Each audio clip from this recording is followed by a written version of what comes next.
Ladies and gentlemen, welcome back. It is the penultimate episode for Hurdle the Line of the 2024 NFL season. It is our Super Bowl review. 272 games in a season, and this is what it comes down to: the Super Bowl. As you will already know, the game was played between the Chiefs and the Eagles, and joining me, your host Fletch, today to talk about the game last night is we just have with us today, we have Karl. He's been back from a couple of weeks off. How are you, sir? I'm all good, mate. I'm all good. I'm still suffering, but I thought I'd make the appearance for doing this review. Let's be honest, I wasn't very excited when I found out that it was going to be KC versus Philadelphia for the Super Bowl. Not many people were. But after watching the game, it was a very good game, but for very different reasons, shall we say? Yeah. No, bless up to everyone that's locked in. Make sure you hit like and hit subscribe on YouTube. Make sure you follow us on the podcast as well. Yeah. So yeah, let's crack straight into it because I wasn't expecting this. Wasn't expecting this No, at all. nobody was expecting what was going to happen. We all thought it'd be a close game. Most people thought the Chiefs would edge it. Some people thought the Eagles would edge it, but nobody saw what actually came to be. The Eagles ran away with the Super Bowl. They beat the Chiefs 40 to 22.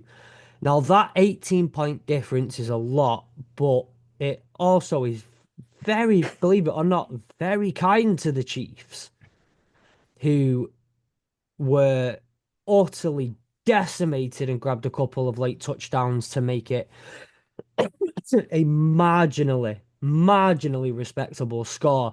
Carl, what were like? Let's just get some initial thoughts on it. So first things first, well done to Philadelphia. Well done, Yes. two-time Super Bowl champions. Congratulations to them. Um, it's not so much the fact it was the fact that they've won the Super Bowl. It was the way they won it. This was something very. I'll give you an example. Okay, this actual game was very reminiscent to when the Tampa Bay Buccaneers with Tom Brady beat the Chiefs. Very reminiscent because the Chiefs couldn't get anything going in that game either until the fourth quarter when it was just garbage time. Okay, Yeah. the Eagles were absolutely phenomenal on the defense. Jalen Hurts was brilliant. I think it was 17 to 22, 221 yards, two touchdowns. He was, he was pretty phenomenal throughout that entirety of the game. He got Yeah. Super Bowl MVP, which was rightly so. Um, but I think the stars of the show, for me personally, was on the defensive side of the ball. I mean, the Eagles D has been really good all season long. Since they went 2-2 to start the season, they haven't lost. They only lost one more game on the stretch. They've looked amazing throughout. They made the playoffs. They got the job done against the Rams. Um, and then obviously they beat Washington in the NFC Championship, which they obliterated them really. And moving into the Super Bowl, you kind of think, okay, I still have my doubts about Nick Sirianni as a coach, and Jalen Hurts has always been this. If you go back to his college days, he was he was always in Oklahoma. Then he was in Alabama. Then he got benched until he come in. That kind of killed his career at Alabama. Went to Oklahoma, then got drafted by Philadelphia. And there's always been this dark cloud over Jalen Hurts in can he compete at this level? And that got put to bed. And I'll say it as well. In the two Super Bowls that he's played against Patrick Mahomes, he's outplayed Patrick Mahomes in both of those games. He has. Um, as I said overall, but the defensive side of the ball was the one thing that just stood out so well to me. Six sacks, six sacks on Patrick Mahomes in that game. So it was Milton Williams had two, Josh Sweat had two and a half, Jordan Davis had one, and Jalen Hunt also got half a sack as well. I think that was timed with Josh Sweat, I believe. So the pass rush was so good, and the reason being why is because the Buccaneers, when they played the Chiefs in the Super Bowl as well, what they ended up doing was rushing four, but dropping everybody else back into coverage, using the one of the linebackers as a spy for Mahomes in case he decides to scramble anywhere else. And Yeah. they played it down to an absolute T. Not only did they set the edge, but they kept him contained in the pocket. And if he did try to release, the next man's on him immediately. There was nowhere for Mahomes to go in that game. The line of the Chiefs was an issue, a major issue. Now it's okay switching Joe Tooney from left guard to left tackle for a number of games because that can work fine, but it only gets to a certain point. And let's be real, the Bills defense they kind of know how to work with anyway. The Ravens defense they know how to work with anyway. They beat the Texans comfortably, so that was nothing to really write home about. This Eagles defense was going to be a real true test in seeing what Kansas City was going to do. And the Eagles D just had their way. They absolutely, I hate to use this term of phrase, but they absolutely molested Mahomes in the most kindest way possible. But six sacks, a number of hits, a number of pressures. Yeah. I think it was the Eagles' pressure percentage was 38.1%. They blitzed zero times. That's how good Vic Fangio had this because they knew you blitz Mahomes, he's just going to jump it off to Kelsey or to Juju Smith-Schuster in the slot or whoever it was going to be, right? So that is and also a big praise there for Vic Fangio. He got that defense ready from the very start, and they wanted it more. They were more hungry. They were just decimating that line. Um, it was a massacre. It was an Yeah. absolute massacre. Um, going into, I think I clocked this up. So with 2:30 to go in the third quarter, this was before the Chiefs then started to actually throw the ball in garbage time. Okay, Patrick Mahomes was 9 of 18. He had 61 yards and two interceptions. He had a QBR rating of 1 at the end of the first half. He ended up with a QBR rating of 11.4, passer rating of 95.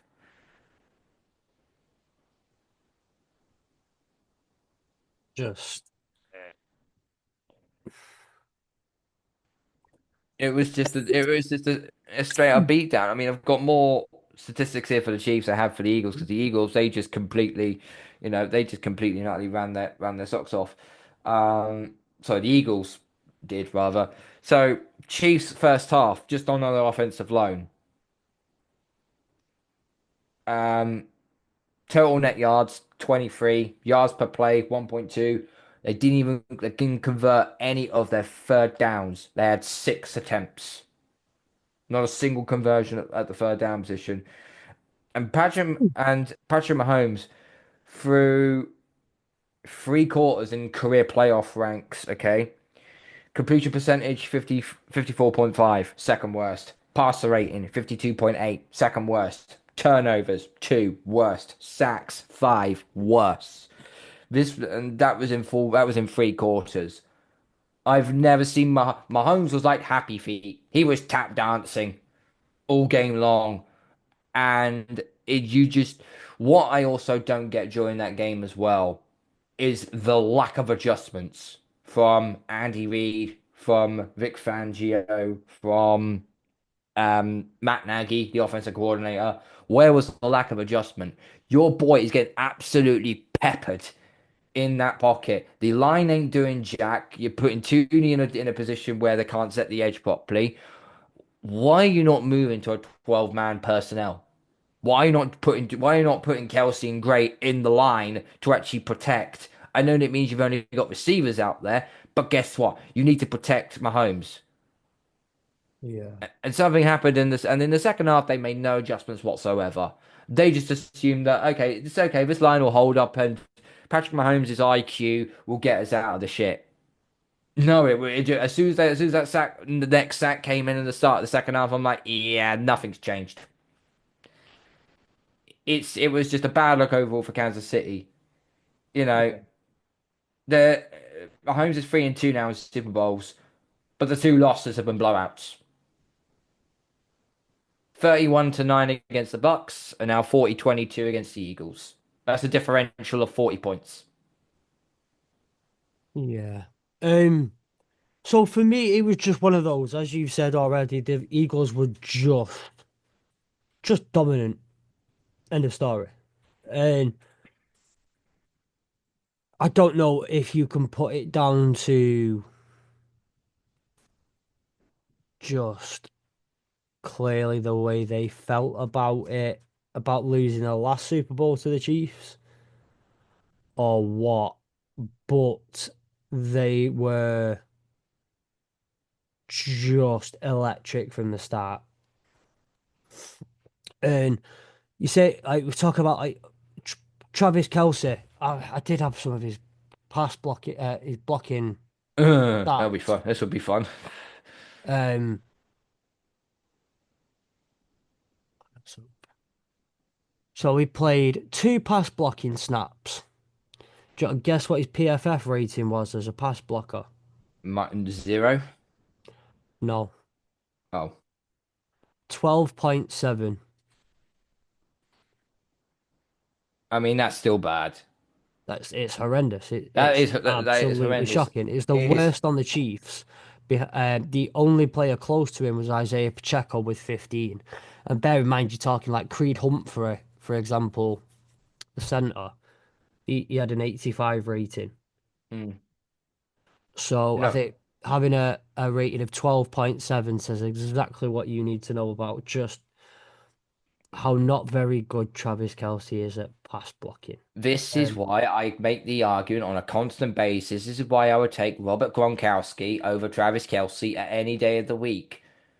Because yes, Gronkowski can receive and catch the ball, but he was also used a lot of the time as well as a sixth lineman. And when you got Gronkowski on that sixth lineman for the Patriots in their dynasty, Brady wasn't getting touched. Brady never got touched when Gronk was on that line. Tight ends, the whole as a receiver, you're designed to catch the ball. That is your job. You're designed to catch the ball. Okay. If you're quite a tough guy, you can block as well at the same time. It's the same that goes with the tight end. The tight end position, you can receive and catch the ball, but you're also there to help on the line and block. The chips that the two chips that Travis Kelce did, I saw one of them early on today. It was on Next Gen Stats early on today, mate. He didn't even he like just moved his arm out of the way to actually get to the defensive end, and he just brushed it off and just went through and just took Mahomes out. It was appalling, absolutely appalling. Um, Kelsey had six targets, four receptions for 39 yards and a long of 13. But here's one of the things I want to talk about what the Eagles did. Because the number one thing I wanted to mention was that pass rush Mhm. and that line and how just disgustingly inhumane that D line is. And people weren't sure whether Brandon Graham had played. Brandon Graham got in.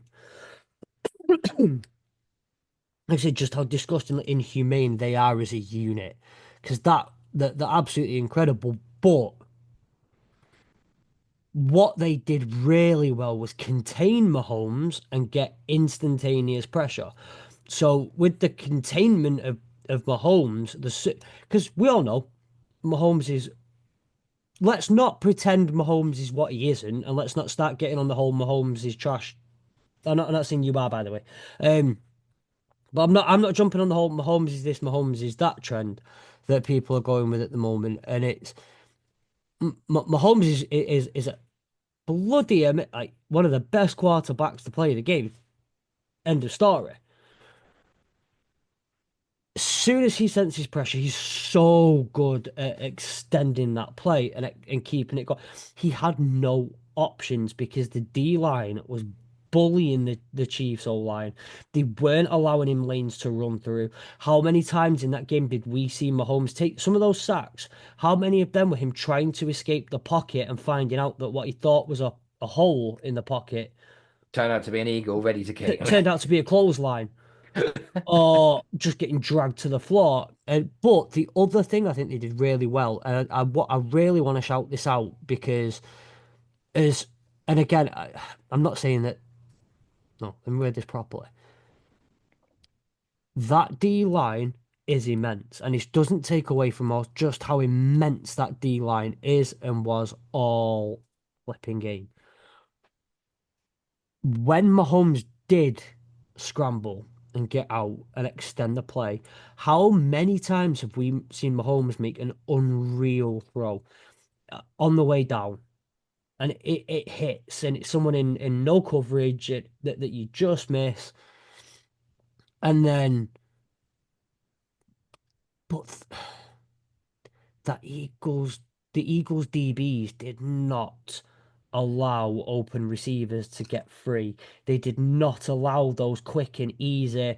Mahomes is escaping the pocket. He's just going to find someone. They didn't let those happen. And that was incredible.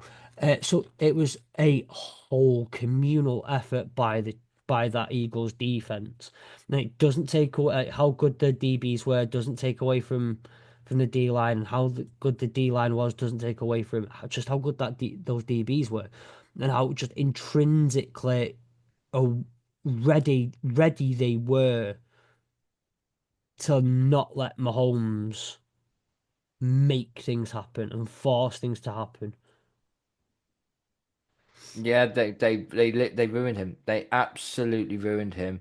Um, the mentions as well. We were mentioned like Zach Bourne, Milton Williams, and Quinion Mitchell and so on, Josh Sweat. But I also think a big shout needs to go to Cooper DeJean as well. I was got to get on Cooper DeJean. He I was what a rookie that he what a pickup that the Eagles got for him. Absolutely unbelievable. First one, intercept, first interception of his career, and it happened to be in the Super Bowl as well.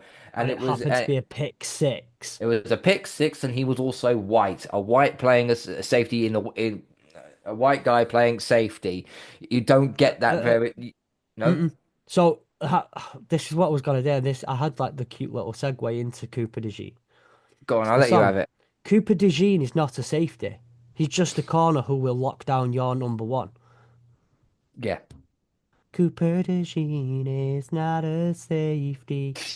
He's just a corner who will lock down your number one. The white corner. Yeah. The but no, yeah, absolutely. And this again, I really, really wanted to put out that shout out to Cooper DeJean because he was immense for a rookie to take the Super Bowl like that is is something I'm not going to say completely unheard of, but we you just don't see rookies stand up like that in the Super Bowl and really play to that level. Now Jalen Hurts walked away with the MVP, but for me, I spoke to one of my friends this morning, and they asked me who got the MVP. I said, "Oh, Cooper DeJean should have had it," and I agree mostly. But I also think that whole Eagles defense deserves like a collective MVP. Yeah, they definitely do. I mean, Cooper DeJean, he if you understand baseball terms, he had his Jackie Robinson moment. So, big up to him. He had a really really solid game. I don't think anyone can. Um, yeah, I don't think anything can be faulted for what Cooper DeJean done in that game. Zach Bourne, I thought was a problem. Zach Bourne, he's a free agent as well. So he's going to get paid a lot of money He in he free was agency. he was tied Cooper DeJean for the highest PFF defensive rating in the Super Bowl, tied only with Milton Williams, the defensive tackle of the Eagles, but he played nearly double the snaps that Milton Williams played. So I think when you accumulate that and still continue to have such a high score, I think that's a little bit better. No disrespect to Milton Williams, who played very, very, very, very, very well. Cooper DeJean for me was the MVP. So Cooper DeJean, his pick six, that was just very well read by Cooper DeJean. Very Yeah, well read. Zach Bourne's one was basically Mahomes firing a hospital pass. yeah, He tried to throw over the top of the line, didn't get anything on it, and Zach Bourne was just like, "Oh, cheers, thank you." So Zach Bourne was just basically at the right place at the right time. And for a linebacker, he's got very nice, he's got very safe hands. So which you don't see that very often. Um, but Zach. no, This is Zach Bourne comes in with 3 tackles four and 4 assists assists. and an He get INT. an INT and a QB hit. Mm, Sweat had 2.5 sack, well, 6 combined tackles, 2.5 sacks, and three QB hits, 2 tackles for loss. Unreal. Um, Burke's got 5 tackles altogether. Milton Williams, 4 combined tackles, 2 sacks, a QB hit, 2 tackles for loss, a forced fumble and fumble recovery. Cooper DeJean, 3 tackles overall, the pick six and a pass deflection. Um, just all over. everyone was tackling, everyone was doing their job. It was literally just stop, stop, stop, stop, stop. It was just a phenomenal display from the defensive side of the ball. Uh, And what a time for Vic Fangio to finally like it. I think the record was something. It was something like 0-8 versus Mahomes and Andy Reid or something. Vic Fangio. yeah. So to finally get your first win and have it be that, just excellent. It was long overdue. Vic Fangio is a fantastic defensive coordinator.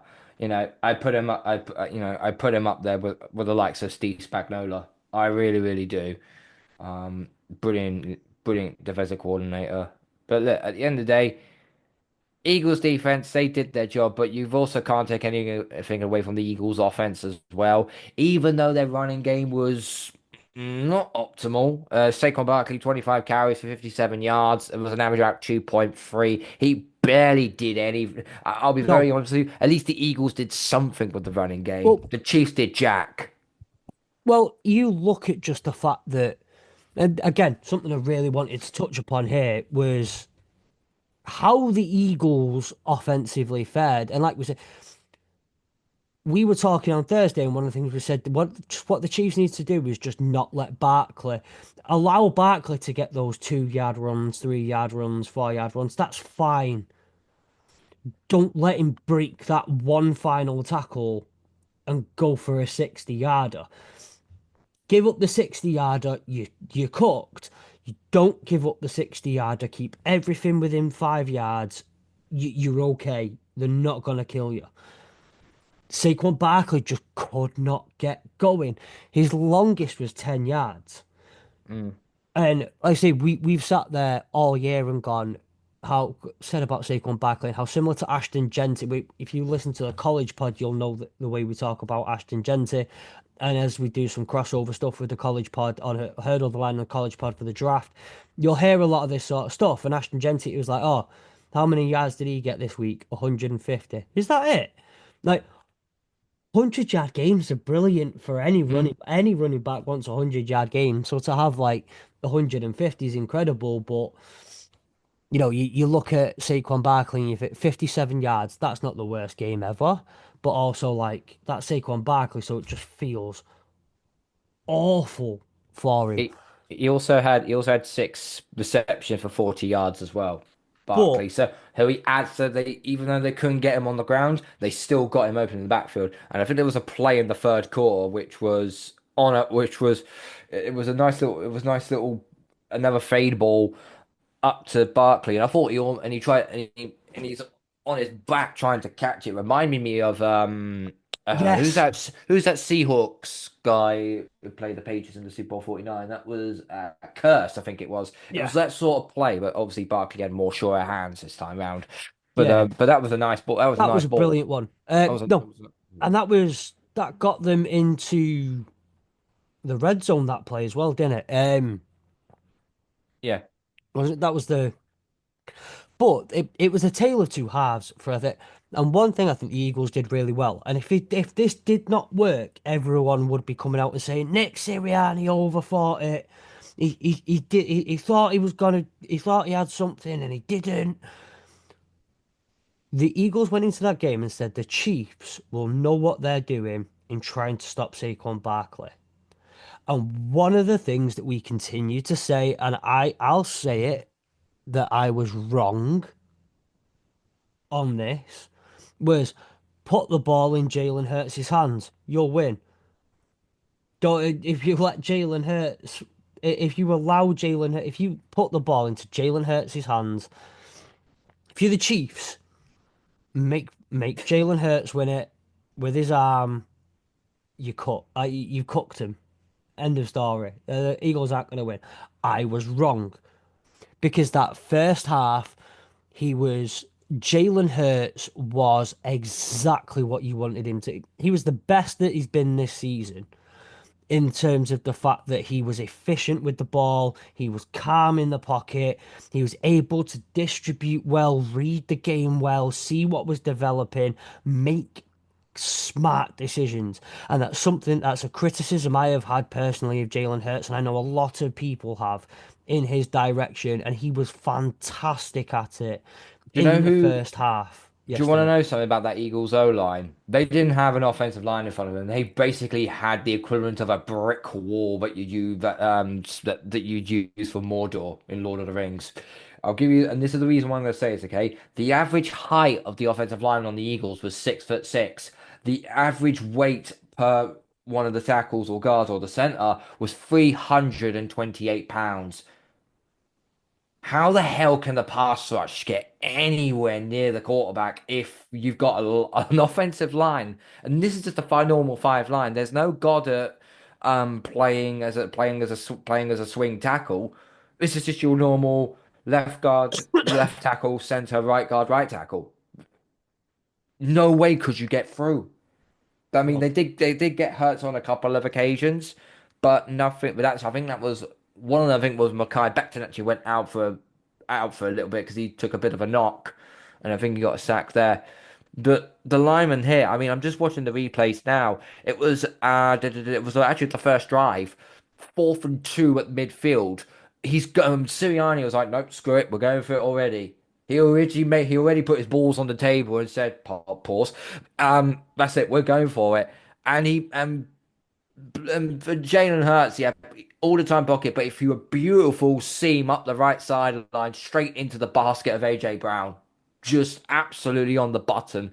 And you just knew that the Eagles, okay, this Eagles team is just simply not messing around now. yeah. One of the things that got me though at the start was that phantom. I say phantom, the horrible offensive pass interference call on AJ Brown. There was two calls at the start, both one on the Eagles, both on Kansas City, that I didn't agree with. I didn't like the pass interference call on AJ Brown. I thought that was tacky. I thought that was tacky. And then the other one was what was it? Was it defense? What was on the Eagles? It was sorry on part. It was pass interference on AJ Brown, Yeah. and the Kansas City one I'm not quite sure of. I haven't got a list of them either. That's the problem.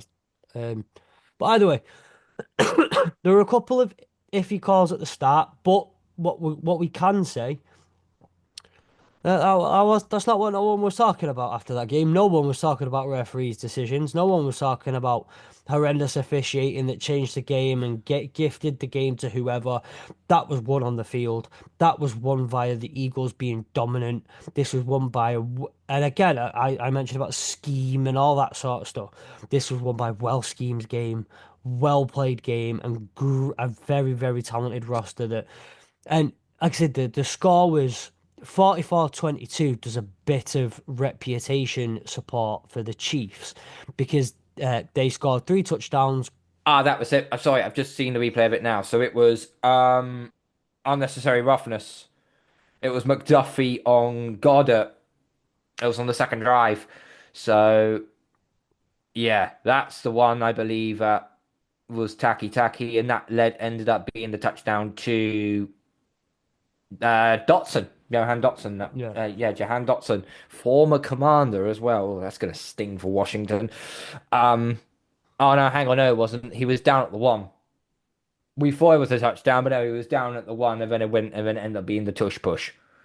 Yes, honestly, that was definitely short. By the way, I had someone continue. We watched the replay so many times. People continued arguing it. It was so clear that that was short of the Yeah, his knee short was of at the one. the red zone His knee end was zone. at the 1 yard line, or just under the 1 yard line. So, Yeah. and I thought, here Um. we go, tush push time. Chiefs ain't stopping this, and right, and rightly so. Um. But as mentioned, the 22-40 is a bit helpful. It's a bit nice to the Chiefs there because it should not be understated that the Chief that going into what halfway through the third quarter toward no like 2 minutes 40 to go in the third quarter. It was 34 nothing. Yep. 34 nothing. Now I hate to be the one to say it, but you always felt at 24 nothing at the end of the first half. You thought it's going to take one play, one big whatever. It just takes one. And then gets to 27. Okay, starting to cut it a bit fine here. But maybe you can do it. Maybe. The second it went to 34, I said, I'm done. I'm out. This is it. This is the game. There's no way they're coming back from it. And if there was anyone I thought would understand the position of being 27 down, halfway through the third quarter, it would be a Patriots fan in the Super Bowl. Um, I was having as I was comfortably sitting in my chair having my beer whilst watching Kendrick Lamar. We'll probably get into that as well later on. mhm. And I'm thinking, I turned around to my Raiders mate, and I said to him, it's 24 nothing. It should be dead and buried. Should be game over." But me as a Patriots fan, I'm like, there's a small tiny part of me and think, I've seen this story play out once before. Yeah. Could it potentially happen again? But the Falcons' defense was, when we played them, it was okay. It weren't elite. It was okay. But Brady found a way to get the job done. Mahomes just didn't have a way of getting the job done. He was just, I was watching his expressions on the sideline. They were very reminiscent to his but to the Buccaneers Super Bowl loss, where it looked like he was staring into space. He had no idea what to do, no idea what to say. When your leading captain can't do anything and can't say anything, that's when you know you're up shit Yeah. creek without a paddle. Um, It's all but it's all like losing the game on the field. You lose the game in your head, you've lost it completely then. yeah. But this sort of thing, again, just going on that topic though, was just you see the it's, the Eagles were that good. And start the Eagles were that good. They gave him nothing. And again, you can play if you want to play the whole Mahomes couldn't get it. Not again, not you specifically, Carl. I'm not trying to kind of goad you out here. I'm not. You haven't said these things that I know of or on this podcast. Like there are people out there playing that game. Like, what is he to do in that situation? Like, what would you do in that situation? Because no one was open. Or by the time someone got open, you had turf in your hair. Like you had turf marks on your scalp, Yeah. bald spots. Like they were bullies throughout, and it was just brilliant to watch. They were bullies. The one bright spark for the Chiefs has to be Xavier Worthy. Nope. Nope. 8 targets, Um, 8 receptions, 157 yards, 2 touchdowns, a longer 50. Yes, one of those touchdowns was completely in garbage time as they uh, were picking.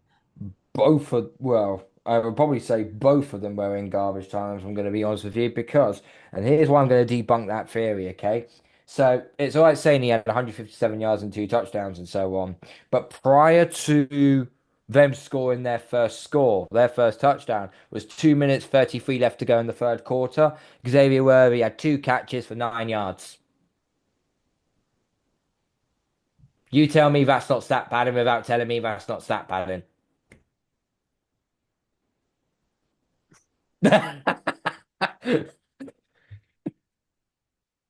I don't agree. Because at the end, it's not like the Eagles' defense let up. The Eagles' defense has always been bend, don't break. Don't give up the big play.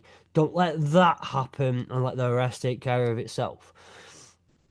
Yes, he found frustrations in the first half. Yes, he found frustrations early in the game. Yes, Mahomes couldn't find him. But at the end of the day, he found the way to get out. He found the way to be the guy, essentially. He definitely can be considered. You've not exactly got much to look for, but he has to be considered the bright spot for the Chiefs. Of everything, he's the bright spot, but it's still very bleak at the same time. Mm. So, like, take that bright spot with a relative pinch of salt. It's like you look into the night sky in a very air polluted area, so you can't see shit, but you get one tiny little star, calling that the bright spark. Like it don't take much. No, you're right. It does. Then you find out it was an aeroplane, and it's like because it's a little green flashing light going across, and then you find out it was an aeroplane, and it was never even a star to begin with. Mhm. But then, and you're right. By the way, I do want to get onto Kendrick Lamar. This is the only thing I cared about during the Super Bowl is all I wanted to do was Kendrick Lamar because Kendrick Lamar is my favorite artist of the last 15 years. Eminem is my favorite. Most people know this. Eminem is my favorite artist of all time. But Kendrick Lamar is my favorite of the last 15 years. I love the man. Got his art. Like, everyone about me knows my love for Kendrick Lamar. So I'm not going to kind of beat that bush on here. But we'll get onto him in a second. Is there anything else about this game that you particularly want to mention? Just the no adjustments that Andy Reid made. He has to be called into question as to why he didn't make the adjustments in the second half for Believed the in his Chiefs. team. I mean, if you believe in your team, you find a way. You find a way. And if that means putting Noah Gray and Travis Kelce on the line to actually protect Mahomes, and so be it. Sometimes you've got to roll your sleeves up and get dirty in the trenches. And I don't think I'm going to bring this to our football. No, obviously I haven't watched a lot this year. I think I've watched 1.5 games for my club. But my comparison to this is Pep Guardiola. As a Manchester City fan over the years, this is Pep Guardiola. When City are up in a game, in control, dominating, he makes all of his changes. When City cannot find a way through it, when you're 1-0 down, 1-1, you cannot break a team down. You cannot get past him. You are really, really struggling. 84th minute, he'll make a change. He'll do something. He'll bring someone else on, but it'll always end up tending to be like a like for like replacement rather than a right winger who does something slightly differently. Your centre attacking mid who's got better ability at crossing than threaded through balls. You know that kind of thing. It this is what what I do throw it in there that one believes in his team, maybe believes in the game plan and that it will happen, or you got the whole overthinking it side of things, and maybe too much of a belief in what you've already put forward and that it will come to fruition. Or the other option I've got here is what the Eagles were doing, and they were doing it so well throughout all phases of defense they genuinely didn't have an answer. They didn't have the you couldn't find a way to get Travis Kelce more in the game. You couldn't find a way to get Noah Gray involved more. The whole maybe it didn't like I say the Travis Kelce and Noah Gray. You're just putting them in a blender. So rather than put them in a blender, put them in a position where if it happens, maybe they can make because you know they can make a play if they get the ball. Well, we definitely know that of Travis Kelce more than anyone. I don't know, but it's one of those. There are multiple potential reasons why, none of them particularly good or helpful reasons, but th- th- yeah, it's kind of think where I'm at with it. I can understand. I understand where you're coming from. Um, I feel like I mean there could be a point where it's like Andy Reid looks at it and thrown his hands in the air and goes, okay, well maybe maybe I can't, maybe I don't know how to fix this. Maybe there's nothing I can do to fix this. I still think there was an opportunity to do it. I keep relaying back to Tom Brady again because when we were, as I said, when we were down, what was said when we were down 28-3, it against the Falcons. It did look like I thought, like, how the hell is Belichick or Brady going to come up with something like this? But Brady ended up finding a way to do it. He put Gronk. He didn't have Gronk with. He didn't have Gronk in this because he was out injured. Okay, so we had to have Martellus Bennett. Yeah. Brady told Martellus Bennett, "Stay on my line. I'm going to throw it off to James White. I'm going to get it to Julian. I'm going to get it to Danny Amendola. And when we're able to get the break, you go up the seam and we'll go to you, okay?" And we also forgot about Malcolm Mitchell as well, who's wide receiver three as well. He used the right plays at the right time, even if it was just dump offs behind the line of scrimmage to like James White or Dion Lewis. He found a way to do that. They still used the running game, but he used it in a completely different way. What I saw from the Chiefs regarding of their running game was abysmal. I think 11 attempts they had at running the ball. Hang on, let me just bring this up quickly. Okay, here we go. So running the ball. Kareem Hunt, 3 carries, 9 yards. P. Ryan, 1 carry, 8 yards. Isaiah Pacheco, 3 carries, 7 yards. And then you got Patrick Mahomes who carried the ball 4 times for 25 yards. They basically ran the ball with their running backs 7 times. 7 times. And if people want to go to be, oh, what about they could pass out the backfield? Or I've got those stats as well. P. Ryan, 0 for 0. Isaiah Pacheco, 1 catch for 5 yards. Kareem Hunt, 1 catch for 5 yards. They didn't utilize the running game at all, not even in the passing game as well. And I think that was where they went wrong. How Brady was so good. He utilized the running game, but still utilized it in the passing way. This is why James White was so significant for us in Super Bowl 51 against Atlanta. That is why we ended up coming back to win it. But you also made plays on defense as well. The Chiefs didn't make a single play on the defensive side of the ball. Tranquil had a sack and Karlaftis had a sack, but all of that was, but all of that didn't do anything. It didn't. They needed turnovers. They needed turnovers in this game, and the Chiefs never got any. It, and when you're down by 4 scores or more, you need turnovers. You need turnovers and everything else. So. That's Yeah. how Kansas City loved this game. The Eagles were just better, stronger, hungrier, wanted it more, and they had a game plan and they played it down to a T. And the Kansas City Chiefs, they just relied on a game plan that's always worked for them. Not on this occasion, it didn't. Um. Yeah. So like I said, the last thing I think we need to bring up about the Super Bowl was the most important bit, the halftime show. What? Right. So to preface, I was out at a Super Bowl party last night in Blackpool at a country club, well, country bar. I'm not the biggest country music fan to begin with, I am, however, the biggest hip hop fan to begin with. So the fact that I could not watch Kendrick Lamar and had to listen to country music, I love these friends of mine. They're wonderful, but I am livid. I had to work today, so I got home. The first thing I did when I got home was watch the Super Bowl halftime show. What a show!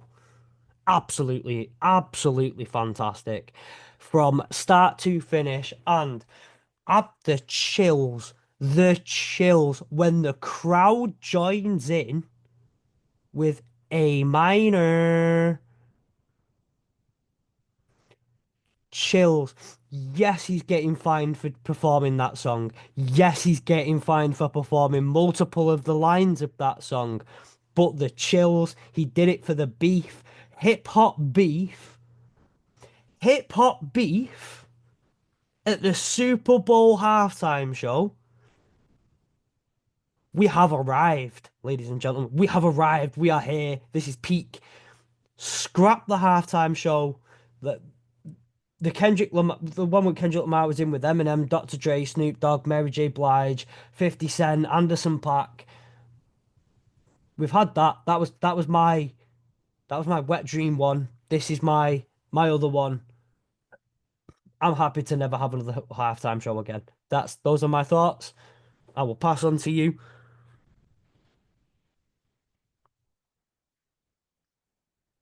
If you want to bring yourself off mute, that would be Sorry, I thought I heard noises downstairs. Um, I'm not the biggest of hip hop fans. Obviously, I'm more into my nostalgia stuff, Eminem, 50 Cent, Snoop Dogg, and so on. DMX, Exhibit. I'm more into like, that sort of stuff in all due fairness.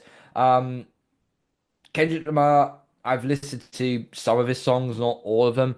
But this is about his performance at the Super Bowl halftime show. And here's the thing. It's not. There are going to be some uppity schmitz out there that are going to, oh, this is crap, this is crap, boring, or this isn't very good, this, that, and the other. You're going to get it from all different parts of the genre, whether you're liking rap, whether you're liking rock and metal, whether you're liking country, whether you like pop. It's gonna piss off some minority of the fans. It really would. But just on this one in general, you know, I actually watched back the Super Bowl halftime show because I was quite drunk last night, I'll be real. So I rewatched it again this afternoon and I thought, do you know what? When you're a rapper trying to do all this choreography, it's very difficult to do. It is very difficult to do. And they've pulled it off. They pulled it off in a very, very good way. When they first started off, it looked like because it was like in the rectangle and there was like four different shapes: circle, triangle, square, X.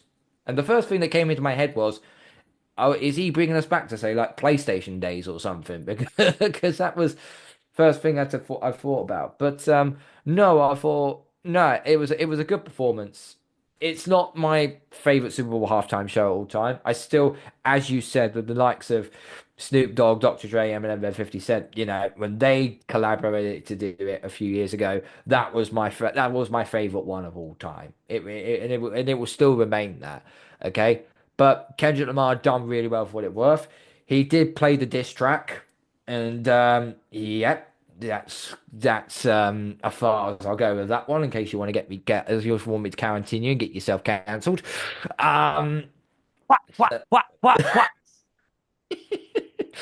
so yeah, I think Drake was in Australia at the time that the Super Bowl was happening. So I think he was on tour actually. So that's probably why he wasn't in the United States of America for that because Yeah, he would have just died. Anyhow, I digress.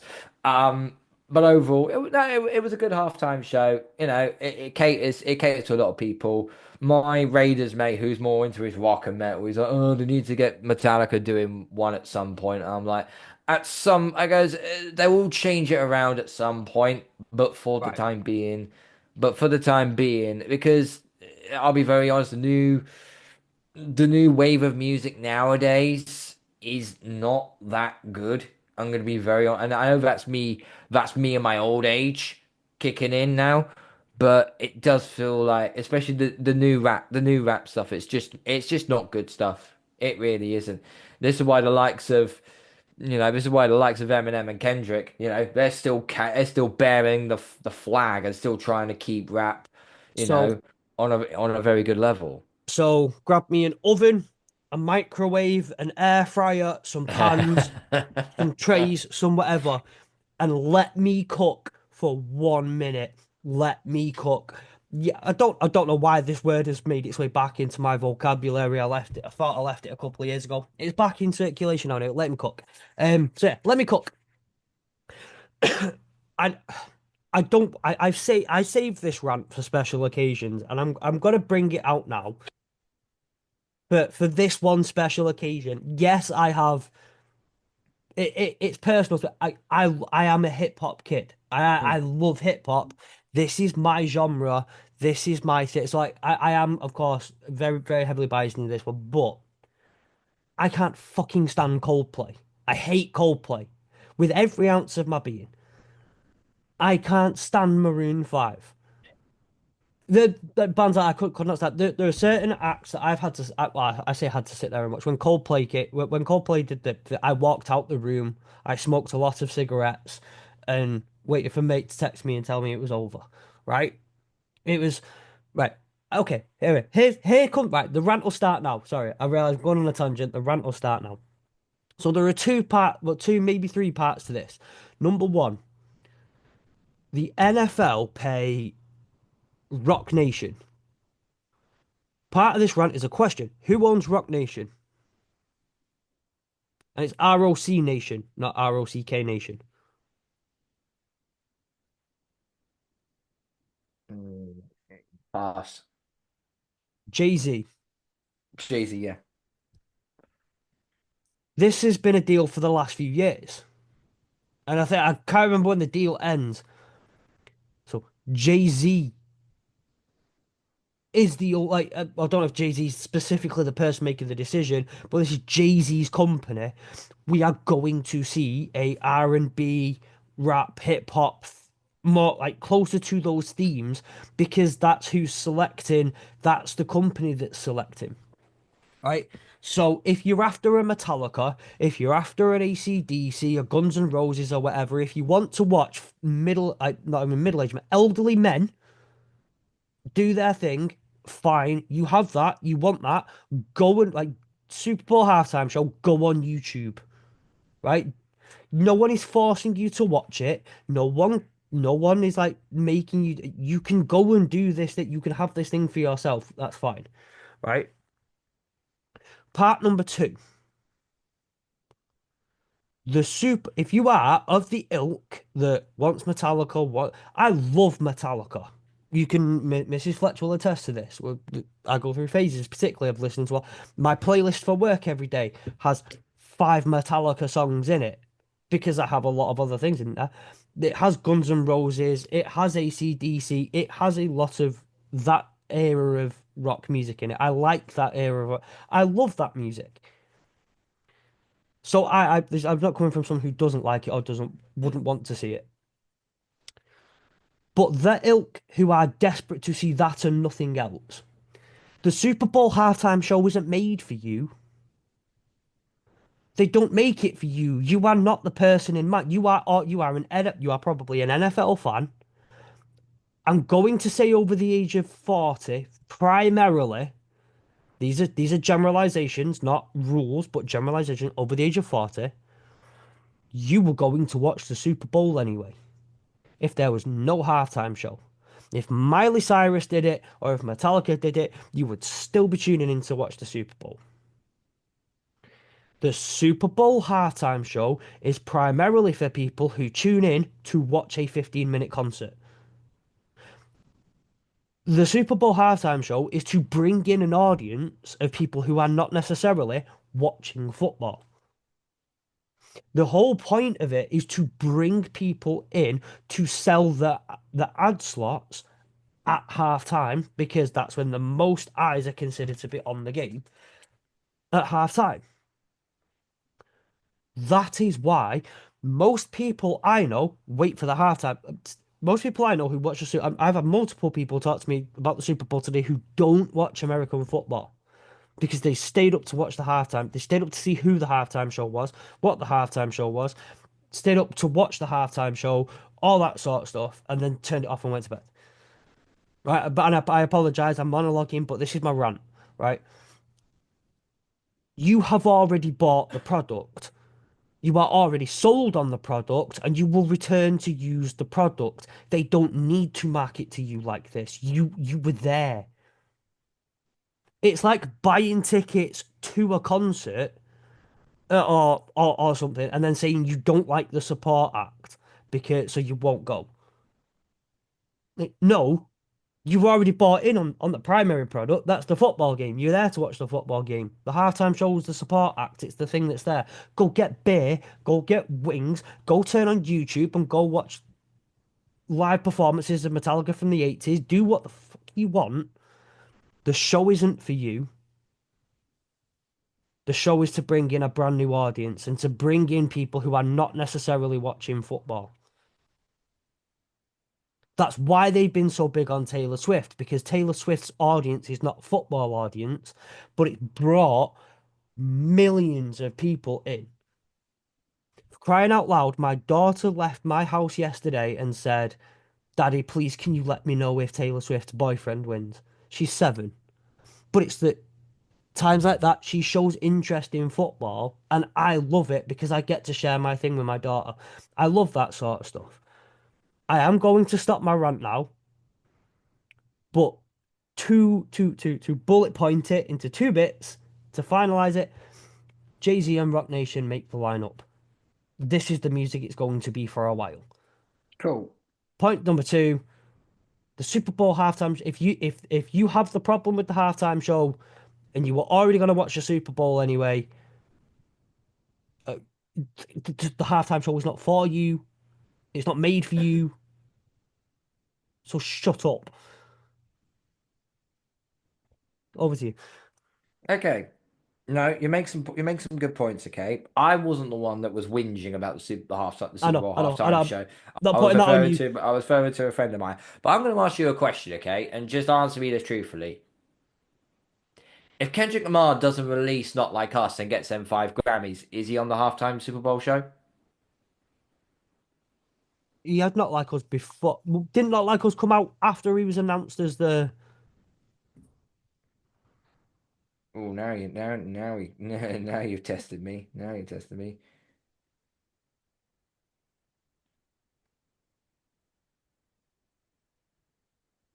Not Like Us was released? Oh no. It was months and months ago. That's my bad.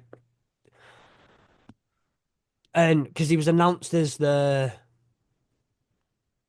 act for the Super Bowl at the start of the season, wasn't he? I still think he does do it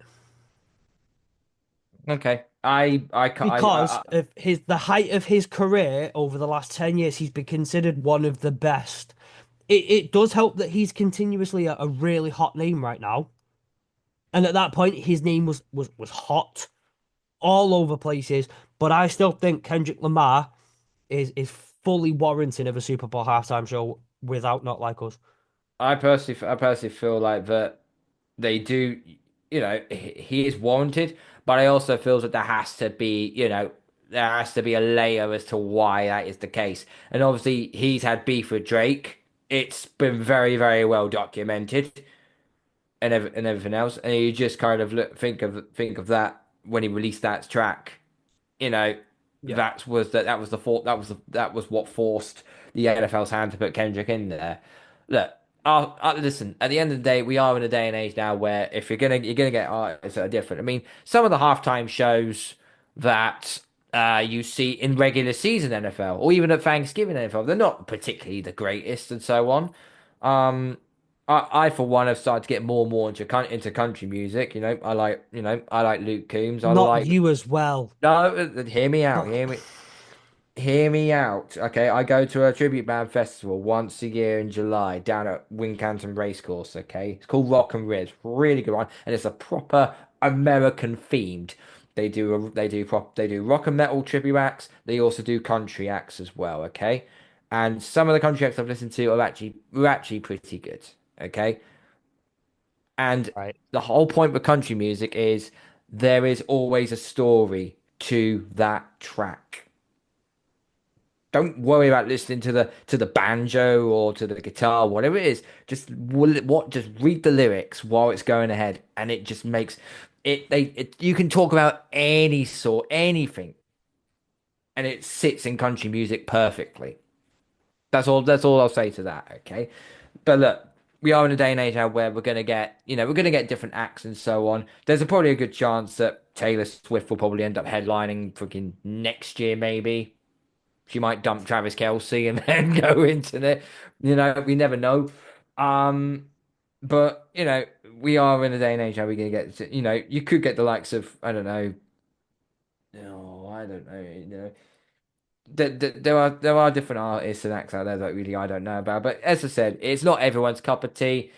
Put up or shut up. If you don't like it, go and have a smoke somewhere or make some food at halftime. We had it on, but we had it on as background noise because we was out in the kitchen sorting out our halftime food and that sort of thing. So, but we were Yeah. hearing it and listening to it, but we wasn't taking much notice of it. Yeah, but it's not going to be everyone's cup of tea, okay? It really isn't. That's fine. I get that it's not everyone's cup of tea. Again, right? I'm going back through some of the previous ones. Like, it'll be no surprise to you as well. I like Usher. Not as much as I like Kendrick Lamar. It was more hip hop than R&B. I don't mind a bit of Rihanna. Obviously, you've got the Dre, Snoop, Eminem, Mary J. Blige, Kendrick Lamar, 50 Cent, Anderson .Paak. The Weeknd. I like the Weeknd. I love a bit of the Weeknd. Shakira and Jennifer Lopez liked it. Different reasons, but I liked it. But before that, you had Maroon 5. That's not my thing. Justin Timberlake. Not particularly. Lady Gaga. I think she's very talented. Not my kind. Like her type of music. Not. It's not for me. But like very talented. Coldplay. Just throw the whole Super Bowl away. Um, which one was that? Which one was that one as well though? It was Super Bowl 50. So it was where That was Beyonce, wasn't it? nope, Super Bowl 50 because it Oh, was Broncos Panthers Super Bowl. oh, okay, No, fair enough. that is true because like I say, but my mate had to text me. I was at a mate's house. It was their first ever American football game, and I had to explain it all to him while we were watching it. Before that, Katy Perry. Everyone only remembers that one for the shark. Yep. Bruno Mars. No, don't. I love Bruno. I do like Bruno Mars. I'm not gonna lie to anyone. Judge me as much as you. And he was with the Red Hot Chili Peppers. Mm. I just incredible. Beyonce. It's Queen Bee, isn't it? Madonna. Not all of these are my favorite. I'm not going to tell and say that I love all of these. Apart from Coldplay and maybe Maroon 5, but definitely Coldplay. We're not going to hear me complain. It's not my thing. Do you know what? Do you know what I do? Do you know what I do? I go and get on with my own life for 10 minutes. I go for a sm I do that thing like everyone says. Well, go to. Oh, I'm just using this to go get a bit. That's what I did. If I didn't like the Super Bowl halftime show, I went and did my own thing for 10 minutes. Shit happened. Like deal with it. And that's my point here is it's fine if you don't like it, but Metallica like you have plenty of opportunities, and if you are that bothered, like surely you're not that bothered about a halftime show for the Super Bowl when you're gonna go get beers and snacks anyway. It feels like just a weird thing to complain about. I wasn't gonna watch it anyway, but I don't like what it is. I don't like this Barbie. Well, like you weren't gonna buy that Barbie and play with it anyway, so it's fine. You Anyway, I don't want to sit there on this soapbox all the time, but No. um, with that in mind, I think it is time that maybe we do step back a little bit, have a go. Well, go and have some time to ourselves. You have not been well, or totally well. I am still on the I'm on the tail end of a cold, so coming out of it. Um, before we leave, I'm hoping to get another episode out in the next. Well, maybe we'll do one at the end of the week. Maybe we'll do one next week. But we will take a couple of weeks off while we prepare for the draft and a couple of the little bits. So I've been doing 3 episodes a week since August of podcasts. I need to go spend some time with Mrs. Fletch now that the Yeah. season is over. I need to go and apologize and give some love to my wife. We all need to go and have at least a couple of weeks. We'll be back in a couple of weeks. We'll do one more episode, then we'll have a couple of weeks off. But I do what I say from the bottom of my heart and from the bottom of all of our hearts for everyone who's been involved with the AAW network and heard all the line over this season. Thank you so, so much to every single one of you who tuned in. We smashed the 1,000 play mark on audio only over the Super Bowl, and obviously like we hit like we're at nearly 2,000 on audio and video. It's given the market that we're in, given that what we do, it's brilliant. And we're very, very, very grateful. So thank you, everyone. Come join us throughout the off season. We've got so much draft content planned, and we've got so many other little things to do. But yeah, that's the last thing from me is a thank you to everybody for this season. It's been wonderful. And more, in fact, no, my last one is thank you, Carl, and everyone else who's co-hosted with this. But thank you for being part of this journey with us. No, thank you, mate. You know, it's much appreciated, and I've really enjoyed this season. Obviously, I've had to take a detour over the last few weeks to deal with issues at my end of things, but no, I've enjoyed this season. I've enjoyed the camaraderie between with you and Sam on the preview show and so on. And we move into the draft. You know, it's going to be interesting. You know, me and Nick, part of the Patriots touchback. You know, we're going to be very up and busy over the next couple of months, especially with free agency around the corner as well, the Yeah, draft as well. So yeah, we've got a very long few months ahead of us. But overall, it's been fantastic, and it's been really good, and appreciate it. I've absolutely thoroughly enjoyed it as well. Appreciate it. So One last thing I'll say before you make the closeout.